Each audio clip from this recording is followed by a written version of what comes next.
on surveillance and beyond.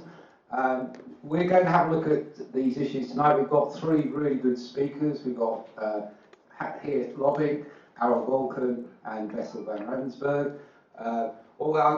Geert's going to kick off the evening, followed by Harold. They're going to do sort of longish talks, and then Wessel is going to wrap up with a 10-minute critique of both of them and how they're all wrong. You should follow the Cyber Salon party line instead.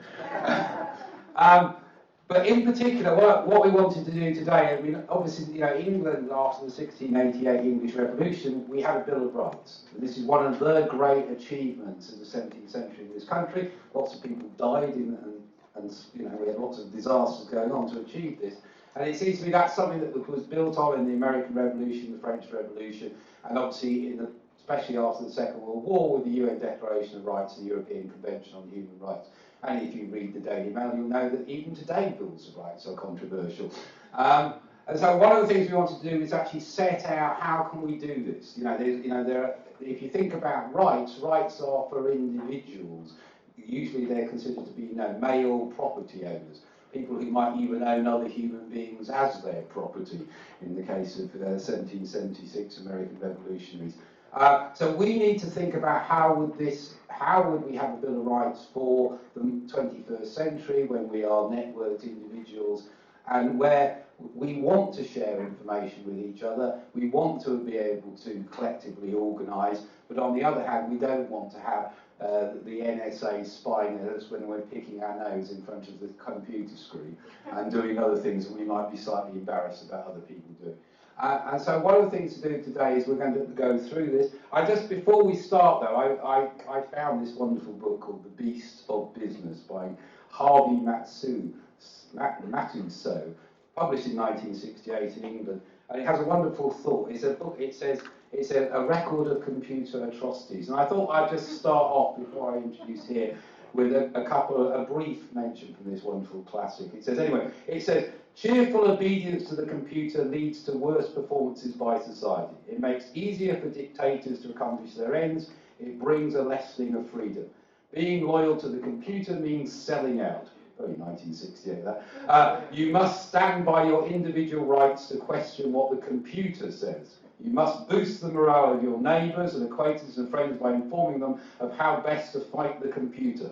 The great truth is that you are supreme and the computer is subservient.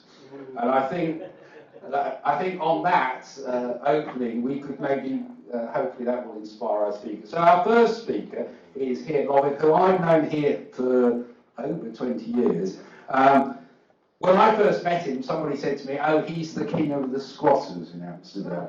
And he says, when I asked him his bio, he said, well, from 1978 to 1988, that's what I was. I was leading a squatters movement. He wrote this book with a group called the Dilk now, called Cracking the Moon, which is the history of the squatting movement. I highly recommend. He also, like me, before the net came along, was involved in free radio, pirate radio, community radio.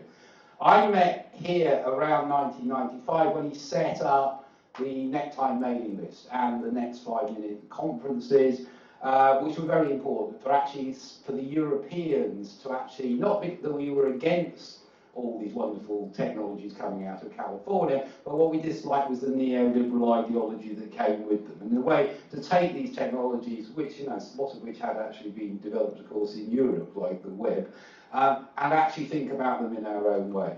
And in particular here, a group of friends popularised this concept of tactical media, DIY activist media, groups such as, eToys in Vienna, Yes Men in New York, about how you could do what, basically use the media against itself.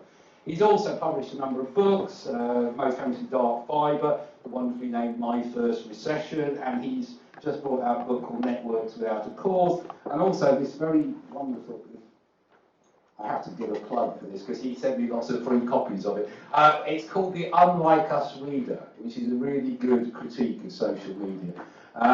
Some very good articles there. Since 2004, he's been Research Professor of Interactive Media at the Hogeschool van Amsterdam, and Director of the Institute of Network Cultures, which that book came out of. And Wikipedia has this wonderful description. It says the network of network cultures whose goals are to explore, document, and feed the potential of the socio-economic chain of the new media field through events, publications, and open dialogue.